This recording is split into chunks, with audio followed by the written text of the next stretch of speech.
दोस्तों ये है गोदरेज का सेमी ऑटोमेटिक वॉशिंग मशीन।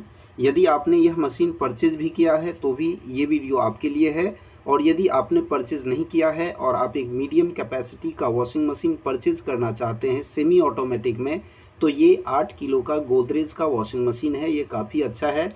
इस मशीन के बारे में इस वीडियो में मैं कंप्लीट बताने वाला हूं, इसके सभी फीचर्स के बारे में एक्सप्लेन करने जा रहा हूं। तो यदि आप इस वीडियो को अंत तक देखेंगे तो आपको इस मशीन के बारे में, इसके सभी फीचर्स के बारे में पता चल जाएगा और आप ऑनलाइन इस मशीन को ऑर्डर कर सकते हैं। यदि इस वीडियो को देखने के बाद आपको ये मशीन पसंद आए, अच्छा लगे, तो आप इस वीडियो के डिस्क्रिप्शन में जो लिंक दिए हैं उसी को क्लिक करके घर बैठे ऑनलाइन मंगा सकते हैं। दोस्तों ये सेमी ऑटोमेटिक 8 केजी कैपेसिटी का मतलब होता है आप इसके अंदर 8 केजी तक ड्राई क्लोथ्स वॉश कर सकते हैं। यानी 5 से 6 पीपल का अगर आपकी फैमिली है, 5 से 6 लोगों के लिए ये मशीन काफ़ी है।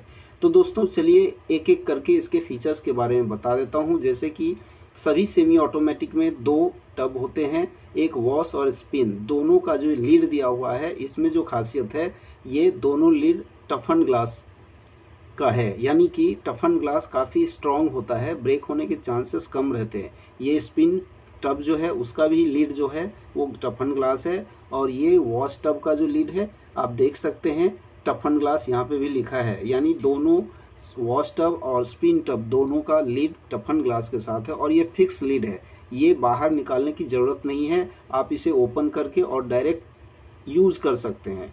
अब आइए इसकी वारंटी की बात करते हैं। इस मशीन में 2 साल कॉम्प्रिहेंसिव वारंटी है, और यहाँ लिखा है, हाईलाइट किया है, 5 ईयर वॉश मोटर पे वारंटी है। और ये जो पार्ट है ये इनलेट है, वाटर इनलेट, यहाँ से मशीन के अंदर पानी जाता है। अगर आप पाइप से पानी डालना चाहते हैं तो डायरेक्ट इसमें आप पाइप इनलेट में डाल दीजिए, मशीन के अंदर पानी आ जाएगा, और ये स्विच को लेफ्ट कर देना है इस तरह से, तो ये वॉश में आएगा। यहाँ पे देखिए लिखा है वॉश टब, यानी कि कभी कभी रिंस करने के टाइम में आपको स्पिन टब में भी पानी लगता है। ये वॉश टब में लेफ्ट साइड और ये स्पिन टब में राइट साइड। इस स्विच को अगर राइट कर देते हैं तो जो इनलेट का पानी है वो स्पिन टब में जाएगा। यदि आप ऊपर से पानी डाल रहे हैं तो इसका ज़रूरत नहीं है। और ये वाला जो नॉब है ये टाइमर है, ये वॉश टाइमर है, यानी कि आप कितना देर मशीन चलाने वाले हैं, यानी आप कौन से कपड़े डालते हैं, कितना गंदा ज़्यादा है, हेवी है, डेलिकेट है, उस हिसाब से ये टाइमिंग 15 मिनट तक का टाइमिंग दिया है। यहाँ पे आप ये टाइम लगा सकते हैं, यानी 5 मिनट, 10 मिनट, 15 मिनट। और ये जो टाइमिंग है 15 मिनट से लेकर के देखिए ये सोकिंग टाइमिंग है, ये 40 मिनट तक का, यानी कि 15 मिनट से 40 मिनट तक का जो सोकिंग टाइम है, इस टाइम में मशीन बीच बीच में चालू होता है और फिर रुक जाता है।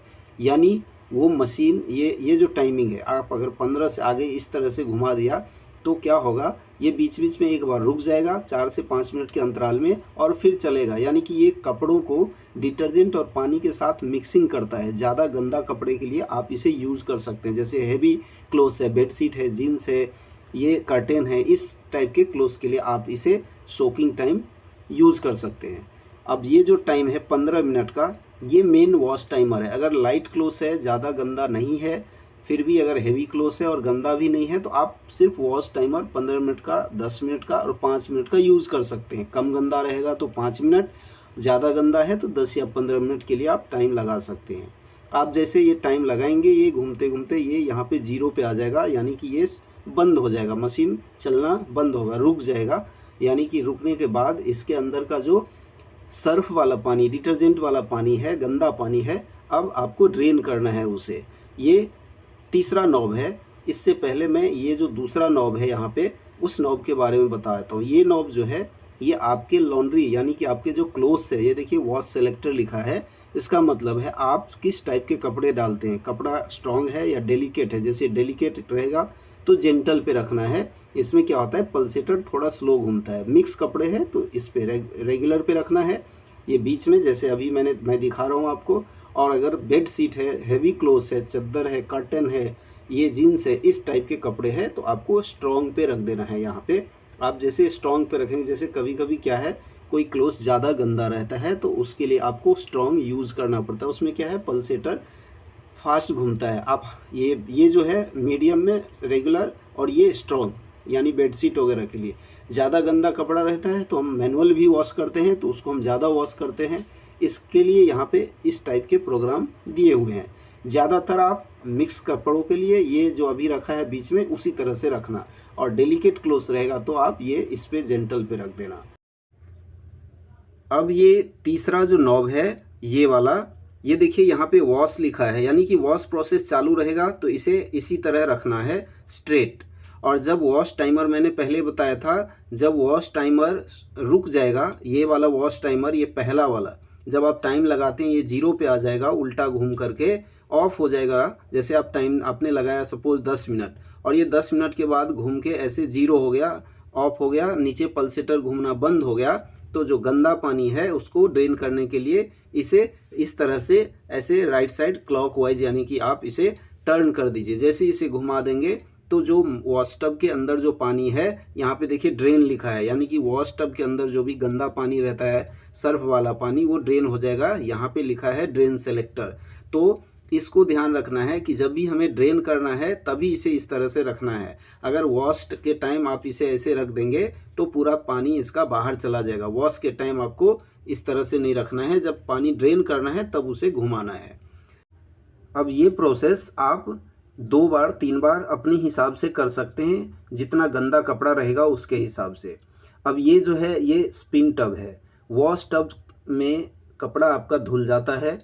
अब रिंस या स्पिन करना है तो आप इस टब में कर सकते हैं। रिंस आप मैनुअली भी कर सकते हैं, और स्पिन करना है तो ये टब में आप स्पिन कर सकते हैं। ये स्पिन टब है, यानी कि स्पिन मीन्स ड्राई समझ सकते हैं आप। इसमें पूरा ड्राई नहीं होता है क्लोथ, पर इतना ड्राई हो जाएगा कि कपड़ों के अंदर से पानी ड्रॉप नहीं गिरता है। यानी कि ये ड्राई करने के लिए, जैसे वॉश का आपने टाइमर सेलेक्ट किया, ये देखिए यहाँ पे लिखा है स्पिन टाइमर, सेम आपको स्पिन टाइमर यहाँ पे सेलेक्ट करना है। जैसे आपने वॉश का टाइमर सेलेक्ट किया और वॉश के टाइमर में जैसे क्लोथ्स के हिसाब से सेलेक्ट किया मिनट्स टाइमर, उसी तरह से यहाँ पे सेलेक्ट करना है। यहाँ पे जो स्पिन टाइमर है 5 मिनट्स का दिया है, 1 से यहाँ से 1 मिनट से लेकर के और 5 मिनट तक का टाइमर दिया हुआ है। आप जितने टाइम इसको ऑन कर देंगे उतना टाइम के लिए ये चलेगा, उतना ड्राई रिजल्ट आपको बेटर मिलेगा। अगर आपको दोबारा करना है, दोबारा भी इसे आप नॉब को सेलेक्ट कर सकते हैं, दोबारा भी ऑन करेंगे स्पिन तो ज़्यादा ड्राई होगा। और ये टाइमर जब स्टॉप होता है तो यहाँ पे देखिए ये बजर का सिंबल दिया है, यानी ये साउंड भी होगा, बजर साउंड होगा। बजर साउंड होने का बेनिफिट ये होता है कि आपको पता चल जाएगा कि मशीन रुक गया है, स्पिन रुक गया है, तो आप कपड़े निकाल करके और जो दूसरा क्लोथ है वो भी डाल सकते हैं। अब चलिए वॉश टब जो है उसके अंदर देखिए 3 अटैचमेंट रखे हैं, जिसमें ये इनलेट पाइप, आउटलेट पाइप और एक ये व्हील है। ये व्हील का क्या काम है, ये एक लीड का काम करता है, ये सेफ्टी लीड है। ये जब हम स्पिन टब में कपड़े डालते हैं सूखने के लिए तो स्पिन टब जो होता है उसका स्पीड बहुत ज़्यादा होता है, आरपीएम ज़्यादा रहता है। तो ज़्यादा स्पिन में घूमने से जो कपड़े लाइट क्लोथ्स होते हैं या जो लॉन्ग क्लोथ्स होते हैं वो इस टब के बाहर निकल जाते हैं, जिससे क्या होता है कपड़े डैमेज भी हो सकते हैं, मशीन भी डैमेज हो सकता है, रिस्की होता है।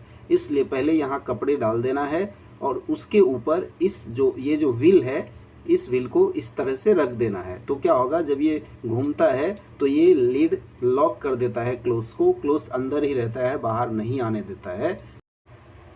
इसे रखने के बाद आप ये जो मेन लीड है इसे बंद कर देना है, और मेन लीड बंद करने के बाद जो स्पिन का टाइम है वो लगा देना है। जितना देर का आप टाइम लगाएंगे उतने देर ये चलेगा। और ये फिर जैसे कि यहाँ पे 1 मिनट से 5 मिनट तक का टाइमिंग दिया है स्पिन के लिए, यानी ड्राई करने के लिए, वो टाइम आप लगा सकते हैं। क्लोथ्स जिस तरह का आप डालते हैं, जितना हैवी क्लोथ्स रहेगा, लाइट रहेगा, उसके हिसाब से। और जो टाइम आपने लगाया उतने देर के बाद ये घूम के 0 पे आ जाएगा, यानी ऑफ हो जाएगा, रुक जाएगा स्पिन। उसके बाद आप कपड़े निकाल करके बाहर सूखने के लिए डाल सकते हैं। अब ये दूसरा जो अटैचमेंट है ये है आउटलेट पाइप। ये आउटलेट पाइप मशीन के बैक साइड में कनेक्ट होता है, जिसे कनेक्ट करके भी मैं आपको दिखा देता हूँ किस तरह से इसे कनेक्ट किया जाता है। और इसके बाद है इनलेट पाइप। तो चलिए पहले मैं आपको दिखा देता हूँ ये जो पाइप है इसको कनेक्ट कैसे करते हैं। ये जो साइड है ये साइड बाहर जाएगा, मशीन में नहीं जाएगा। ये साइड जहाँ पे आप ड्रेनेज छोड़ना है उधर छोड़ दीजिए, और इसमें एक हुक जैसा दिया है कि आप कहीं पे भी इसे हुक में फंसा सकते हैं, यानी हुक के अंदर अटका सकते हैं, इसे उसके लिए दिया है। और चलिए अभी आपको दिखा देता हूँ कि ये ड्रेनेज पाइप फिट कैसे करते हैं मशीन के पीछे। ये जो रिंग आएगा, ये रिंग को इस तरह से इस पाइप के अंदर दोनों तरफ से फंसा देना है, इस तरह से इसे और नीचे ले लेना है। नीचे लेने के बाद इसे ये मशीन के पीछे लेकर जाना है और देखिए इस तरह से इसे डालना है। आपको ड्रेनेज में दिखा देता हूँ, ये देखिए, ये ऐसे थोड़ा सा पुश करना है, पुश करते रहिए, थोड़ा घुमा करके उसे पुश कीजिए और ये क्लिप को अंगूठे से और दूसरे फिंगर से इसे दबाइए। थोड़ा लूज होगा तो आगे पुश कर दीजिए और छोड़ दीजिए। अब देखिए ये क्या हो गया, ये फिक्स हो गया। आप इसको कितना भी खींचेंगे ये बाहर नहीं आएगा और पानी भी लीकेज होने के चांसेस नहीं है। अब इसे आप इधर भी मोड़ सकते हैं। आपको अगर इधर लेफ़्ट राइट किधर भी मोड़ना है, कहीं पे भी इसे ड्रेनेज को छोड़ना है तो आप छोड़ सकते हैं अपने हिसाब से, बैक साइड में या राइट साइड या लेफ़्ट साइड, जिधर स्पेस है। अब इसका जो ये जो पार्ट है, ये लिंट फिल्टर बोलते हैं इसे। जो भी क्लोथ्स होता है, क्लोथ्स जब वॉश होता है तो पानी लास्ट में यहाँ से फिल्टर होकर के आता है। तो जो भी क्लोथ्स के अंदर रेसे होते हैं, धागे होते हैं, इसके अंदर जमा हो जाते हैं, इसके अंदर फिल्टर हो जाते हैं। तो आपका जो क्लोथ्स है नीट एंड क्लीन दिखता है, यानी कि साफ़ अच्छा होता है, धागे धागे नहीं दिखते हैं आपके क्लोथ्स के ऊपर। इसे धोने के बाद आप फिर से जिस तरह से ये फिक्स था उसी तरह से फिक्स कर सकते हैं। इस तरह से ये देखिए, नीचे वाला पार्ट पहले डालेंगे और ऊपर वाले पार्ट को थोड़ा सा पुश कर देंगे, ये कनेक्ट हो जाता है। थैंक यू, जय हिंद।